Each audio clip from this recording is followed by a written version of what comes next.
once a decision is made, your final moment of clarity, your final stamp is to have the commitment and the confidence to move forward with that decision.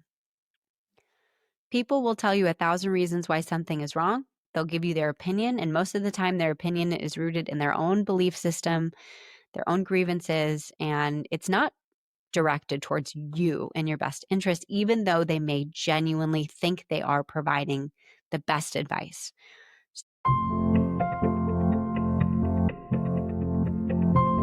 Welcome to the Mindful Malibu Morning. I'm Casey Barneson, and welcome to conversations on self-development, personal growth, and mental health and wellness, helping you to live your life a little bit better each day than the day before. My name is Casey, and I welcome you into my world. This is a podcast for community, for inspiration, where we have conversations about everyday life, about challenges, hurdles, how we are embedding tools into our everyday lives that help us navigate this thing that we call life, but not just navigate it, be able to form a foundation of wellness where we're feeling really good about ourselves, we're feeling confident, we're feeling healthy, and we're ready to move forward with whatever challenges come toward us.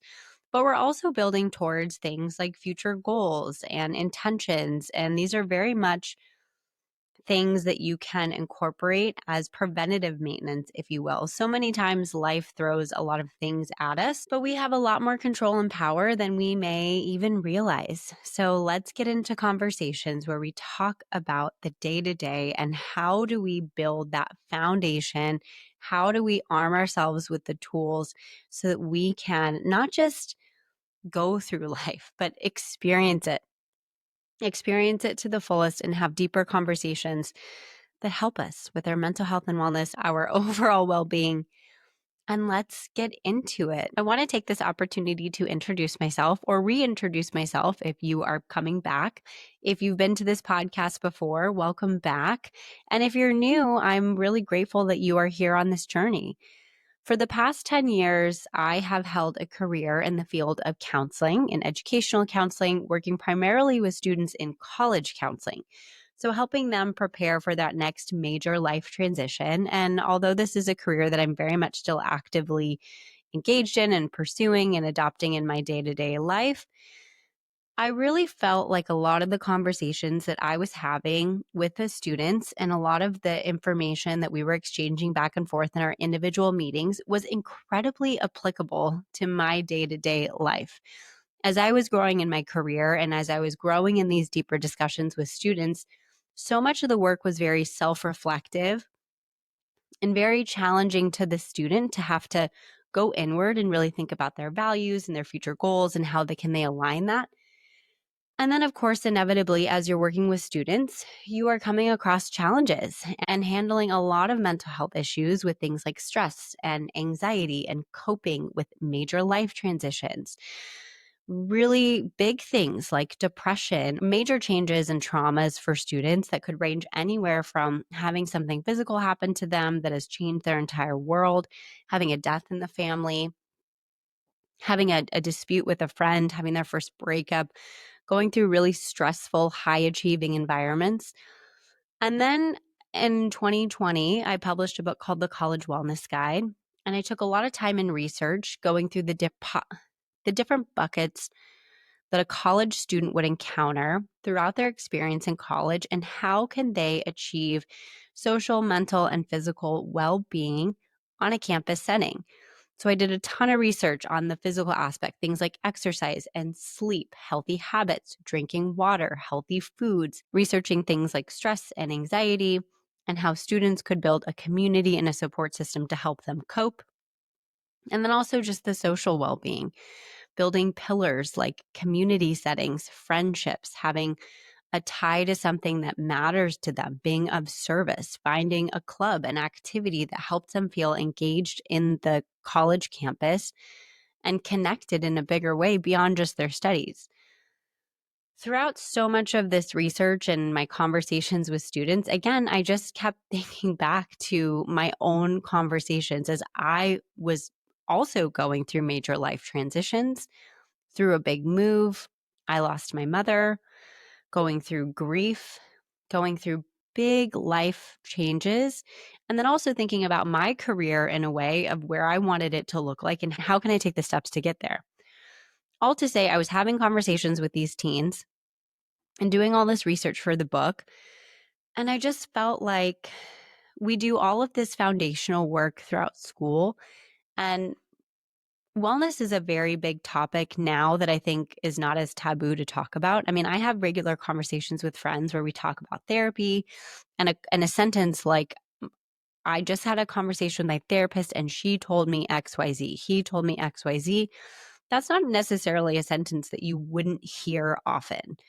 And I'm really proud that we've come a long way in terms of raising awareness with mental health and wellness. But I also just felt like there needed to be a space where we could have candid conversations about the shifts and changes that happen in our life and learn from each other. Learn from each other through career changes, through family changes, through personal changes as we age into different decades. And how do we navigate this thing called life?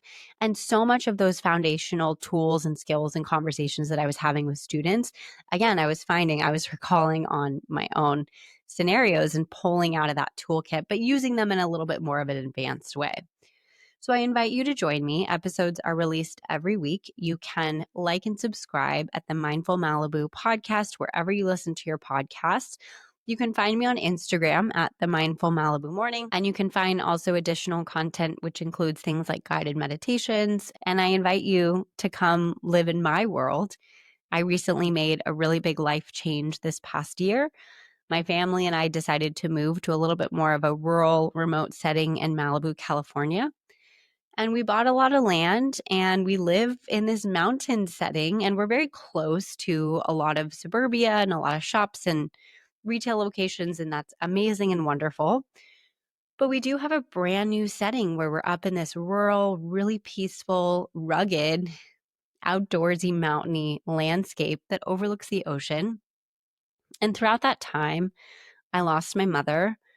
And this has been a space where I have and am still very much growing into who I am, who I want to be, and how I can heal, how I can learn from the land, how I can meditate, how I can surf, how I can go on hikes, how we can add animals and just create a new world for ourselves here. And with that, I must say it's been a lot of change. It's a major life transition. I'm really reflecting on my values as a wife, as a mother, but also as a career woman. My career space is shifting and so much of my world is changing, but I really believe that there is growth in these moments where we are being stretched beyond we can really imagine. And in the moment, it feels super uncomfortable. But I always think back to the times in my life where I felt the most uncomfortable, or the times in my life that I've grown the most. And grown the most into a woman that I'm very proud of. Whereas if you ask me if I could go back to the woman or the girl before, I wouldn't do it. So this is a new space for me, and this platform is really a community for us to come together to talk about life challenges and changes and growth, and to challenge each other to show up for ourselves a little bit better each day. I want to talk to you guys today about making a really big decision and some of the tools that can help you. But before we get into that, I want to share my mini lesson for the week, and then we will get into the big decision making topic. I want to kick off today's episode with like a mini lesson. The mini lessons are, these are just small things that based on my week, something I'm grappling with, something that I learned. And if you think back to maybe what is your mini lesson this week, I'm sure you can think of something where you've adopted a new mentality, or maybe you took a workout class and you absolutely loved it. Maybe you finally ripped the Band-Aid off and completed like an adulting task like your taxes, and you're proud of yourself because it wasn't that hard. Or maybe you booked a therapy appointment. So what's your kind of small mini lesson that you have focused on and learned and grown from this week? And I think sometimes when we reflect on the small things over time, they make up a lot more than those big aha moments, but they're often overlooked because we don't really sit down and reflect on them.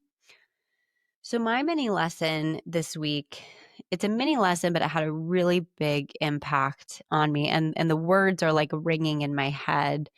So I went to, it was my dad's birthday, and I went out and saw family and brought my son, and all the cousins were playing together, and they live about an hour away. And I drove, I brought my son, and they were playing, and we're sitting there, and we have two living grandparents that are still with us, which is incredible.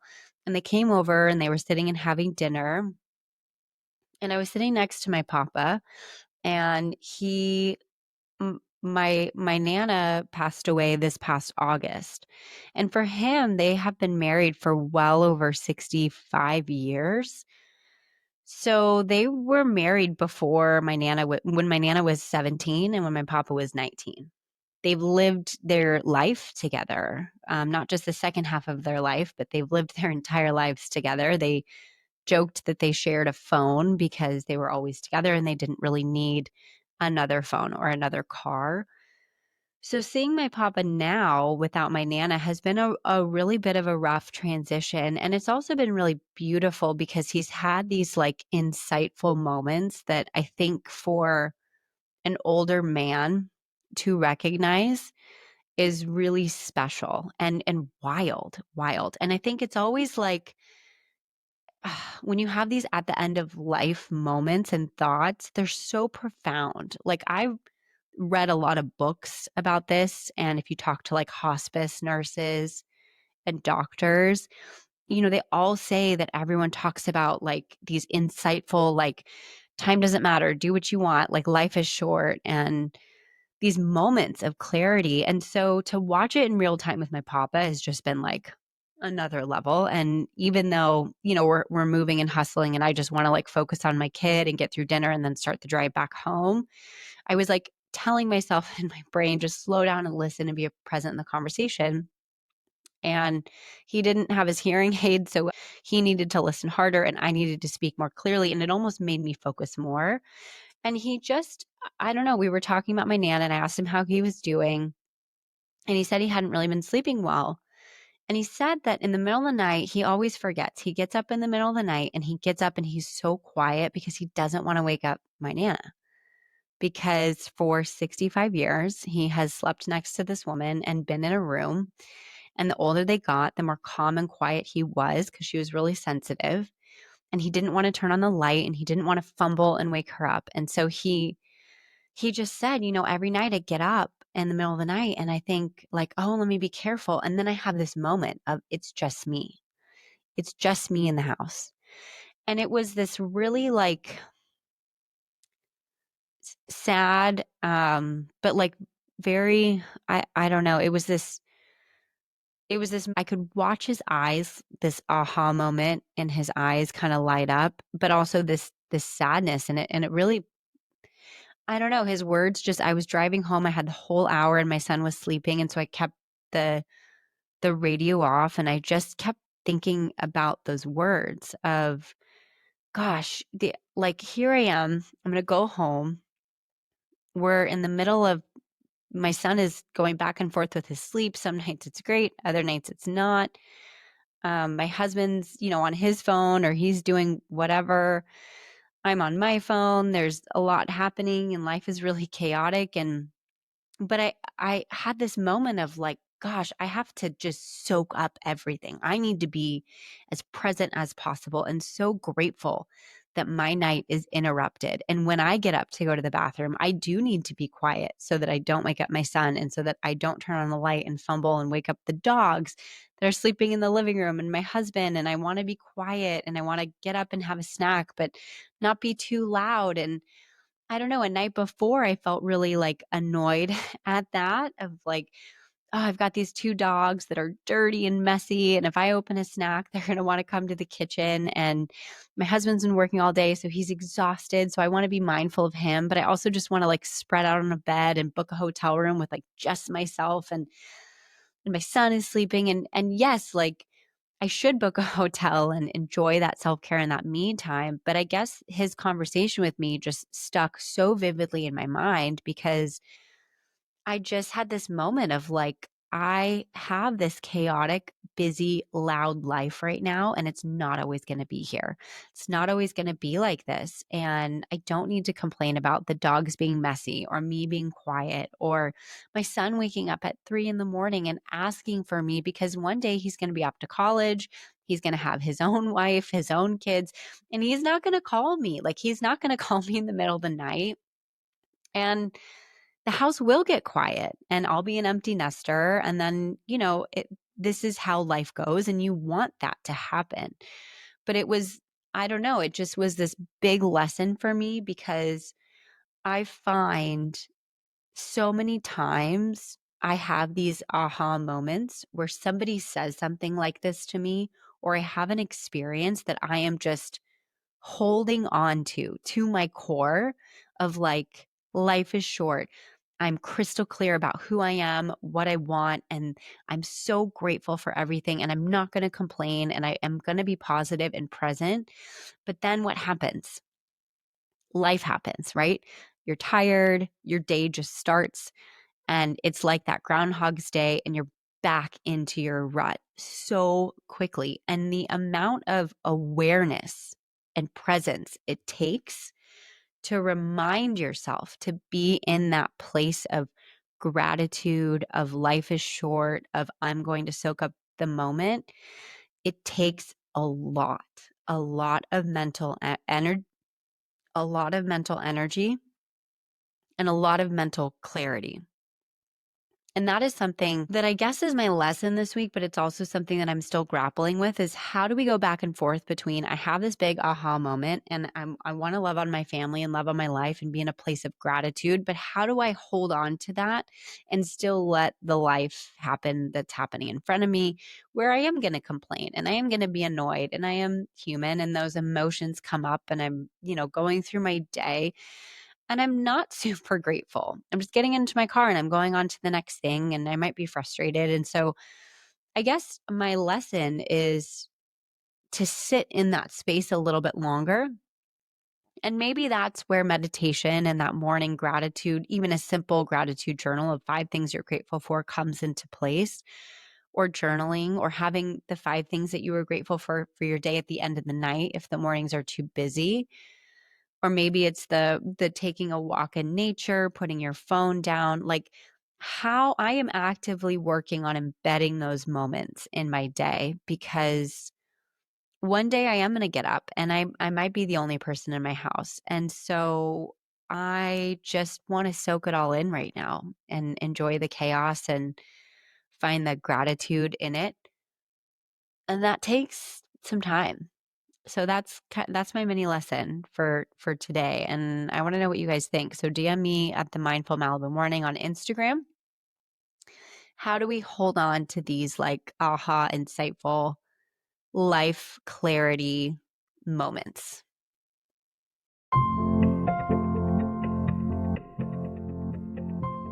Okay, you guys, let's get into making a big decision. But I'm talking about life decisions.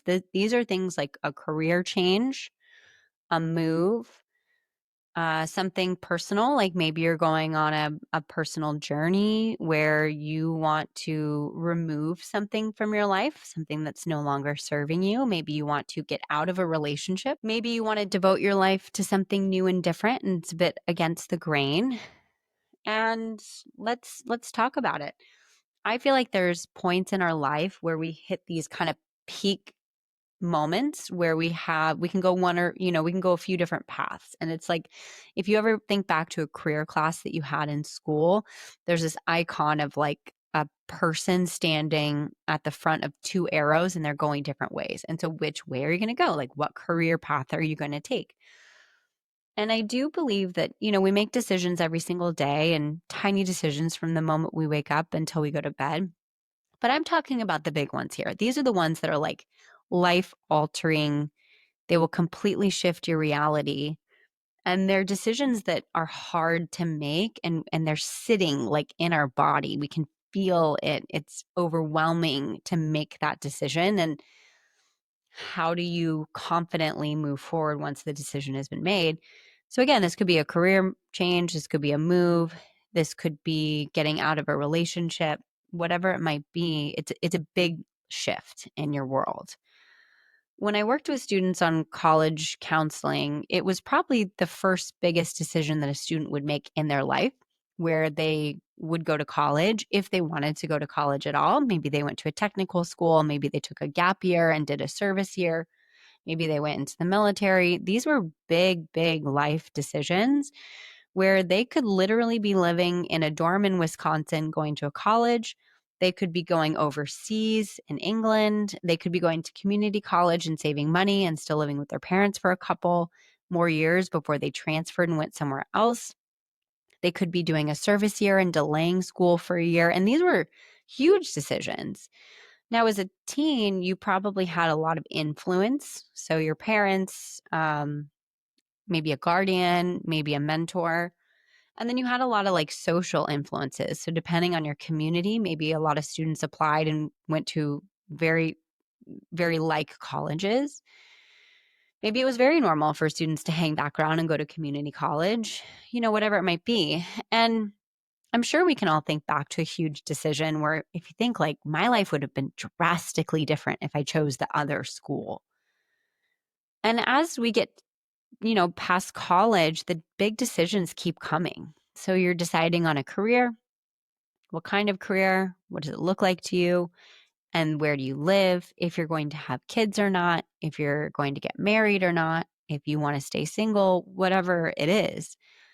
These big decisions, the more we become independent and the more tools that we have on our belt, we're able to make these decisions better. When you're a teenager, your prefrontal cortex is still developing. You have a really hard time literally understanding how the impact of your actions today affect your life in the future. It's why teens can be really reckless a lot of times because they just don't see the consequences. They don't see the long-term effects. So you do have more wisdom, more time under your belt. Your brain is more fully formed, and you have the ability to make these decisions in a higher capacity. But the problem is that we also have a lot of scars. We have a lot of limiting beliefs, and we might have a lot of baggage. So when we make these decisions, it's no longer just like my decision to make. I'm 16. I have a little fun to go for college, and it's just me and myself and my family. Now you might have a family that you take care of. You might have debt. You might have limiting beliefs as to how you view yourself and your worth and what you deserve in this world. And those are all like layers that are compacted on top of one another that when I think about making a decision as you're walking through this hiking path and then you're choosing which way you want to go. And your limiting beliefs and your scars and your baggage are extra mud. Like it just dumped and rained and then there's more mud and rocks and more trudging and maybe you don't have the proper hiking shoes. And so now you're like trudging through the trail wet and you're soaked and it's harder to make that decision because you didn't pack a snack. You're hungry, you need more clarity, like you don't have the clarity to make the decision. So I first want you to think about whatever the big decision is, hold that in your mind and you got to take stock in like where am I at mentally in my life right now? How is my stability? Like what's my foundation and what is my mental state right now? And I mean that in a way of assessing like am I in a really fragile state right now? Do I have some work to do? Do I need to go to therapy? Do I need to start an exercise and eating healthy routine? Do I have a solid mentor, a friend, someone that I can talk to? Do I have, maybe you're someone who is spiritual, religious. When you're making a big decision, it is important to think about where am I at in my life right now and what's the motivator and the driving force behind this decision? Am I in a scenario that is unhealthy for me and I need to get myself out of it? Is that my driving force? Do I want to level up my life in a way and put myself in a position where I have a better career, that I'm thriving? Do I want to put myself in a different city where I am able to make more money, have a higher quality of life? You're taking literally like mental stock of all of these things. I think it's important to take mental stock of yourself. So I always preach like going inward, and that self-reflection is really important. So start with yourself first. Where am I at? What are my driving forces right now?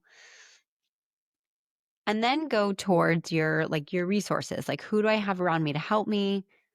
What are my actual options and what are the logistics? When you look at the logistics, these are the things that are very simple. If I move to a new city, how much is the cost of the move? What am I gaining from the new location I'm in? If I want to make a career shift, what is the salary difference? What am I personally gaining from this? Look at the logistics. Like, the logistics are simple. A lot of times with big decision making, it can the emotions can be really high, and then your limiting beliefs start to come out. Well, if I take that job, I'm going to make less money, and how am I going to afford rent? If I move, how am I going to make friends? I'm going to be far away from my family. These are like the fears that haven't even happened yet. So I want you to start back with, what's your decision? Write it on paper. Am I moving? What's my career change? Like, what's the decision that needs to be made? And then what are my logistics? These are just like all of the quantifiers that have to do with the decision. The costs, the action, what are things that you need to complete. These are just tasks that are associated or things that can happen because of the decision. When you go deeper and you go inward, it's helpful to look at your value system. The value system, I will preach, and I've said this in episodes before, your values are really your driving forces here. You do the work on yourself to know, like, where do I want to go? Why do I want to be there? And then you go towards the values. The values can shift as you go through life, but you're assessing, like, what are the values that are important to me right now? That might be family. It might be making money. It might be health. It might be career advancement. So thinking about the values is important because that can be a helpful driving force for your decision-making factor. If I am moving to an area that is more remote and I am moving away from my friends, but I'm moving with my family and getting more land and investing in a home for my son, the family piece might be a bigger value for me. And the security in the home investment might be a bigger value for me. So thinking about your values is helpful. So I would first start with yourself. What's your mental stock in yourself? Am I in a good headspace? Is there any work that I can do here to help to put myself in a position of more clarity? The second step is just the logistics. If I make this decision, it looks like this. If I make decision B, it looks like this. The money, the moves, all the logistics. And then the third is that bigger piece is your values. What do I value right now? You can Google value sheets online. You can find them. I'll link a couple and go through and pick like your top 10 values, your top 5, top 3, and you'll get a sense of what is important to you and how am I making my decision, and is that aligning with my values? Now, with decision making, there's always going to be a risk factor. There's a lot of unforeseeable circumstances that you have no idea are going to happen until you're actually in that decision, and that's just life. There's a lot of things that you can't control, and once you make the decision, it is going to be new and it is going to be scary and it may not be perfect. When we would help students decide on a college, it often came down to 2 final colleges, and they had until May 1st to make that final decision. And it was really paralyzing because the student would just go back and forth like, well, if I choose Wisconsin over Tulane, like my life is going to be so different. And how do I know? Most of the time, unless there was a giant issue with financial aid or the 2 scenarios were so different, most of the time, the student would be generally fine with either decision, right? We are human beings. We can thrive. We can build community. We care about how we feel and we want to move forward and grow in a positive way. So wherever you land, you are going to hopefully invest in yourself and make the best of your decision. We would go towards the intuitive factor when a student had a really tough time. When it came down to the wire, if the student just like absolutely made pros and cons lists, they talked to all their friends, they went inward, they took a walk, they did everything, and they still had a really hard time deciding, we would say, okay, let's do this trick. I'm going to wave my magic wand. You're now going to Wisconsin. That is the school you're going to. The decision is made. And for this next whole day, that's your decision. So talk to your friends as if you've already made the decision. Maybe do something like buy a Wisconsin sweatshirt. Maybe start decorating your dorm in your head or on Pinterest as if you're going there. Go pick some classes. Go online and choose what classes you would do. Maybe find a workout class you'd get interested in and start like pretending you actually are going. And then after you go through that whole day, I want you to see how you feel. Did Wisconsin feel really good to you? Or did that entire day you thought, oh gosh, I really wanted to go to Tulane? Man, I don't know if I want to go to Wisconsin. It seems cold and really far. And it's the sitting in that decision and that the intuitiveness that we have to go into. So many times we can reach for the answer through friends, through mentors, and they can be helpful, but at some point it gets really hurtful because they're outside voices and it's not our own. So it's important to remember that if you do make a really big decision, you kind of have to commit and own it after you've had that intuitive moment of peace with yourself. You've done all the evidence, you've looked through the logistics, you've gone through your value system. It makes sense for you. You make that decision because it intuitively feels good in your gut. And if there's something really, really wrong, you might want to pay attention to it. Am I making this decision because it's what somebody else wants? Or am I afraid to make a decision because I'm nervous about what people will think of me or what they will say? Or does the act of the decision seem harder than getting to the other side if you're breaking up with somebody, for example, or getting out of an unhealthy relationship? Once a decision is made, your final moment of clarity, your final stamp is to have the commitment and the confidence to move forward with that decision. People will tell you 1,000 reasons why something is wrong. They'll give you their opinion, and most of the time their opinion is rooted in their own belief system, their own grievances, and it's not directed towards you and your best interest, even though they may genuinely think they are providing the best advice. So many times we offer unsolicited advice and it's not warranted and it's not helpful, but we mean really well. So at some point you kind of have to keep your decision-making power and thoughts to yourself because people will just tell you why it won't work. When my husband and I were deciding to leave all of our friends and family in a very like suburban setting and move to Malibu where we didn't know anybody and we had like a 4-month-old baby and buy this property that was old, that had a lot of land and a lot of unknowns with it, everyone told us it was a bad investment. Every single person said that it was bad and that we shouldn't do it and we're not going to like it and it's unsafe and it's not a great place to live and we're going to miss our friends. And yes, we do miss our friends.